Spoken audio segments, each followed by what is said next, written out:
What if a man from the upper Paleolithic survived until the present day? You know what could happen? Yeah, the pancreas turns over cells every 24 hours, the stomach lining in 3 days, the entire body in 7 years, but the process falters. Now, if a quirk in his immune system led to perfect detox, perfect renewal, then yeah, he could duck decay. We were just talking about a caveman who survives until the present time. And he hasn't aged a day in 10 years. Every woman on the faculty would give anything to have that secret. Jeez! Oh! I don't have eyes in the back of my head. I can't hear a flea walking. I am not in any way Superman. There's time to die.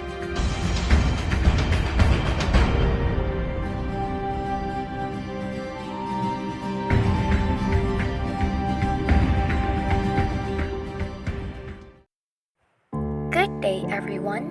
I am Atasha Alvarez. And I am Zachary Gulayan. And we will be reviewing a movie named The Man from Earth, a November 13, 2007 American drama science fiction film directed by Richard Schenkman that has won several awards at film festivals such as the Austin Film Festival, Oldenburg International Film Festival, Rhode Island Film Festival, and Worldfest Flagstaff. The movie was written by Jerome Bixby, who conceived the screenplay in the early 1960s and completed it on his deathbed in April 1998.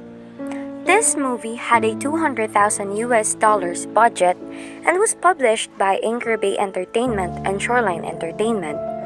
It stars David Lee Smith as John Oldman, a departing university professor who claims to be a caveman who has secretly survived for more than 14,000 years. The entire film is set in and around Oldman's house during his farewell party and is composed almost entirely of dialogue. The plot advances through intellectual arguments between Oldman and his fellow faculty members. The story continues as his colleagues are in disbelief at his claims, asking him questions to discern if what he is saying is true. John talks about Columbus, Van Gogh, the Buddha, and being Jesus Christ, the Son of God himself. The story continues as he talks about how Christianity is simply Buddhism in a Jewish light, and other topics. The day closes and night falls, and after many questions, his colleagues have been, thoroughly outraged to the many stuff and topics John has said about life and death. The movie ends with John telling them that it was all a game, a simple thing he did for the novel he is writing. His colleagues, angry but relieved that nothing is wrong with John, leave his home that he is moving away from, and as they do, he talks to his lover in front of the psychiatrist. The cinematography in the film does not feature grandiose scenes. Instead, the approach of the movie cinematography is purposefully made to be as simple as possible, for the audience to focus on the deeper dialogue. I appreciate the movie for its simpleness. It emphasizes on the important parts of the movie, the story of the main character. It's like a book being read to you.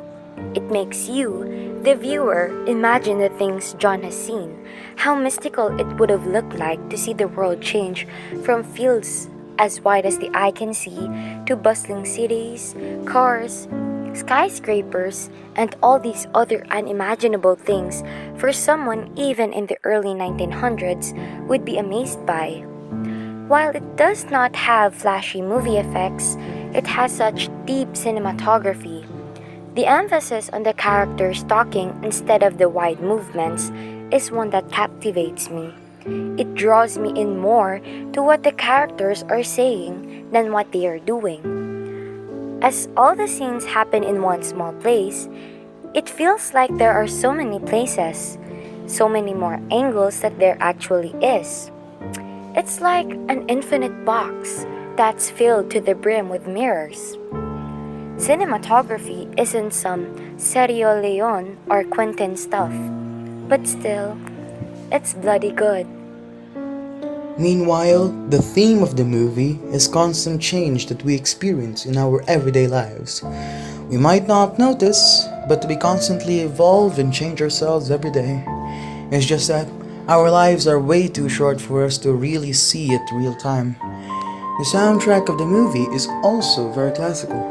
In fact, there was a very specific nod to Beethoven's Seventh Symphony, which I would say is a reference to how much something can change yet stay the same, such as music. It's a solid 4.5 because, while it's simple, it's a perfect way to tell such a mysterious story with so many angles.